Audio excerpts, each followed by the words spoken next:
This video contains news and analysis related to a recent terror attack in Kashmir. The content may include sensitive visuals and discussions that could be distressing to some viewers. Viewer discretion is advised. We strongly condemn all forms of violence and terrorism. The purpose of the content is solely to inform and create awareness based on verified reports. বাহ, এবার হয়েছে স্বাদ। হ্যাঁ, অপূর্ব স্বাদ। এমডিএচ এর চাঙ্কি চাট মশলা, জীবনে আসল স্বাদ জাগলো। আসল মশলা এসএস এমডিএচ। যুদ্ধের দামামা তা বেজে গিয়েছে 11টা 11 নিয়ে টিভি9 বাংলায় লিমা রয়েছে আপনাদের সঙ্গে। প্রত্যাঘাত কি আসন্ন? যুদ্ধ কি অনিবার্য? আগামীকাল রাজ্যে রাজ্যে এয়ার রেড সাইরেন বাজানোর সঙ্গে ব্ল্যাকআউট হলে কি করণীয় তা শেখানো হবে। মহড়াকে কেন্দ্র করেই সিভিল ডিফেন্স সংক্রান্ত গুরুত্বপূর্ণ বৈঠকে কেন্দ্রীয় স্বরাষ্ট্র সচিব গোবিন্দ মোহন, দেশের সব মুখ্য সচিব ও অসামরিক প্রতিরক্ষা প্রধানদের সঙ্গে ভার্চুয়াল বৈঠক কেন্দ্রীয় স্বরাষ্ট্রমন্ত্রী। কিন্তু আগামীকাল অত্যন্ত গুরুত্বপূর্ণ একটা দিন। যুদ্ধ কি তাহলে অনিবার্য? রাজ্যে রাজ্যে মহড়া, সেটা কিভাবে হবে? এয়ার রেড সাইরেন বাজানো হবে?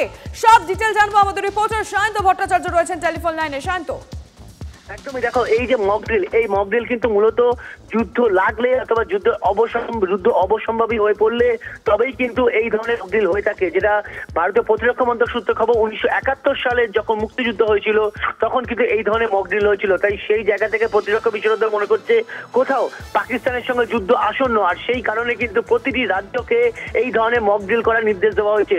আজকে সকাল যে বৈঠক ইতিমধ্যে শুরু হওয়ার কথা, ইতিমধ্যে প্রত্যেক রাস্তা শুরু করেছেন, যেটা মূলত কেন্দ্রীয় স্বরাষ্ট্র সচিব বৈঠক করবেন।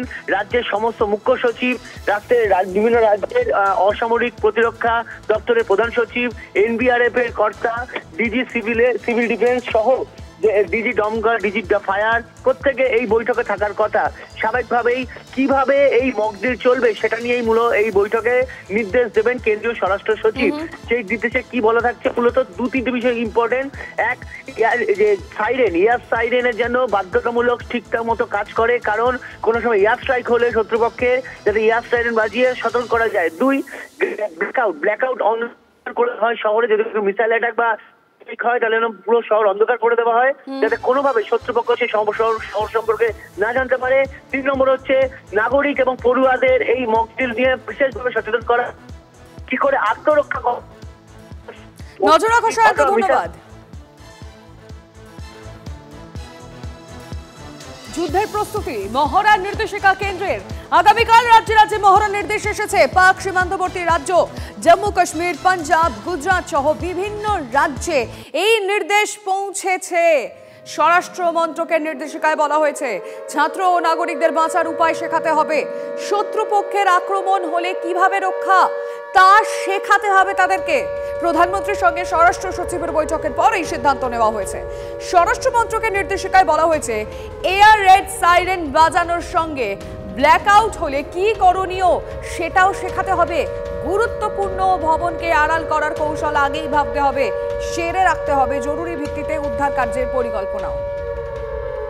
सीधी तस्वीरें दिखा रहे हैं कि किस तरह स्कूल के बच्चे जो है उनको ड्रिल कराया जा रहा है कि अगर शेलिंग की स्थिति होती है, पाकिस्तान की तरफ से ये इलाका शेलिंग से प्रभावित होता है, तो उन्हें किस तरह अपनी सेफ्टी जो है वो सुनिश्चित करनी है। क्योंकि यहाँ जिस इलाके में सेफ्टी बंकर नहीं है या बच्चे स्कूल में मौजूद हैं, तो वो या किसी टेबल कुर्सी या किसी ऐसी जगह पर नीचे छुप जा सकते हैं जहाँ पर वो शेलिंग से बच सकते हैं, बाहर नहीं निकलना है। ये तमाम बच्चे जो हैं इनको ये सिखाया जा रहा है। ये बच्चे जो हैं दूसरे बच्चों को डेमो दे रहे हैं कि किस तरह क्लास से निकलते हुए किसी टेबल या कुर्सी के नीचे जो है छुप जाना है। तो ये तमाम बच्चे जो है लगातार ये सीख रहे हैं कि किस तरह सरहद पर जो है अपनी सेफ्टी एंश्योर करनी है। कैमरा पर्सन सैयद मुर्तजा के साथ Irfan Qureshi, TV9 Bharatvarsh, line of control, उड़ी। শ্রীনগরের ডাল লেকে যুদ্ধের মহড়া, আপৎকালীন পরিস্থিতিতে কি করতে হবে সাধারণ মানুষ ও পর্যটকদের বোঝাচ্ছে এসডিআরএফ। শত্রুপক্ষের হামলা থেকে কিভাবে পর্যটকদের লেক থেকে দ্রুত উদ্ধার করা হবে, চলল তারই মহড়া। ছবিটা দেখুন।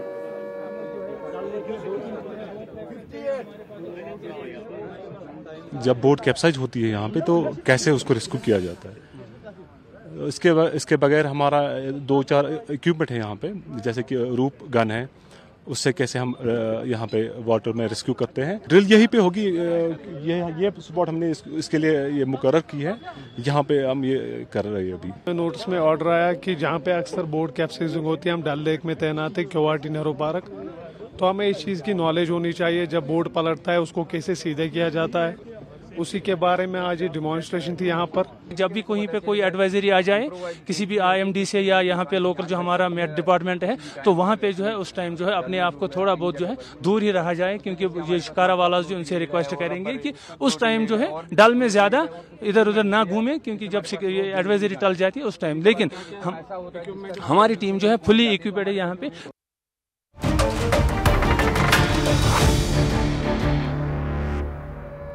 উত্তর কাশ্মীরের জঙ্গলে কি লুকিয়ে পেহেলগাঁওয়ের হামলাকারীরা, তল্লাশি অভিযান জারি যৌথ বাহিনীর, ড্রোন সহ অত্যাধুনিক প্রযুক্তি ব্যবহার বাহিনীর।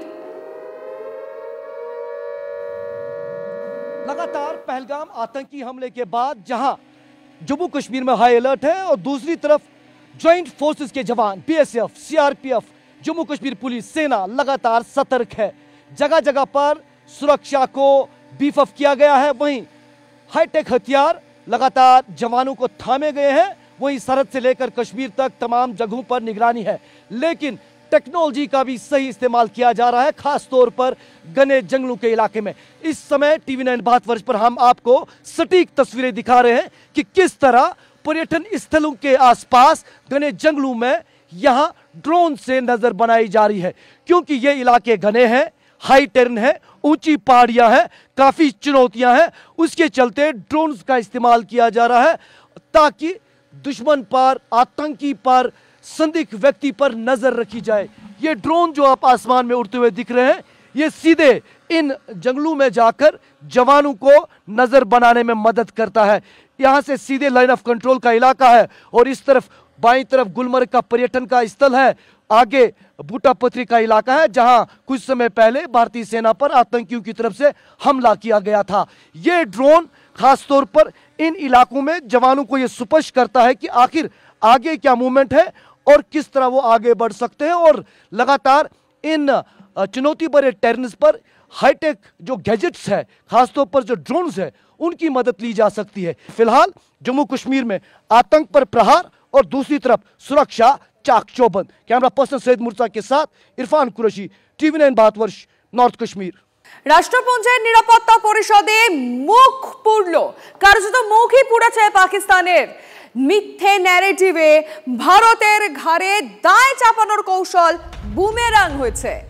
সন্ত্রাসে মদত নিয়ে রাষ্ট্রপুঞ্জের নিরাপত্তা পরিষদের বৈঠকে প্রশ্নবাণের জর্জরিত হতে হলো ইসলামাবাদকে। হামলার পাক মদতপুষ্ট জঙ্গি সংগঠন লস্কর-ই তৈবা জড়িত কিনা সরাসরি এই প্রশ্নের মুখে পড়ে বিব্রত হতে হয় পাকিস্তানের প্রতিনিধিকে। ধর্ম বেছে বৈশ্রণে হামলার বিষয়টি উঠে এসেছে বৈঠকে। এই বৈঠকে রাষ্ট্রপুঞ্জের নিরাপত্তা পরিষদকে অনেক সদস্যই পাকিস্তানি ক্ষেপণাস্ত্র পরীক্ষা ও পরমাণু হামলার হুঁশিয়ারি তীব্র সমালোচনা করেন। পেহেলগাঁও হামলা পরবর্তী পরিস্থিতিতে ভারতের দিকে টেনশন বৃদ্ধির দায় ঠেলে বিষয়টিতে আন্তর্জাতিক হস্তক্ষেপের চেষ্টাও ব্যর্থ হয়েছে।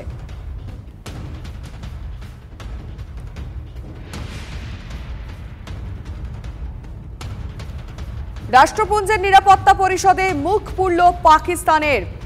মিথ্যে ন্যারেটিভে ভারতের ঘাড়ে দায় চাপানোর কৌশল কার্যত বুমেরাং হলো পাকিস্তানের জন্য। MDH চানা মশলা, এখন ছোলা হোক বা বরবটি দানা, সাদা চানা হোক বা কালো, সব রান্নাই হবে অসাধারণ। MDH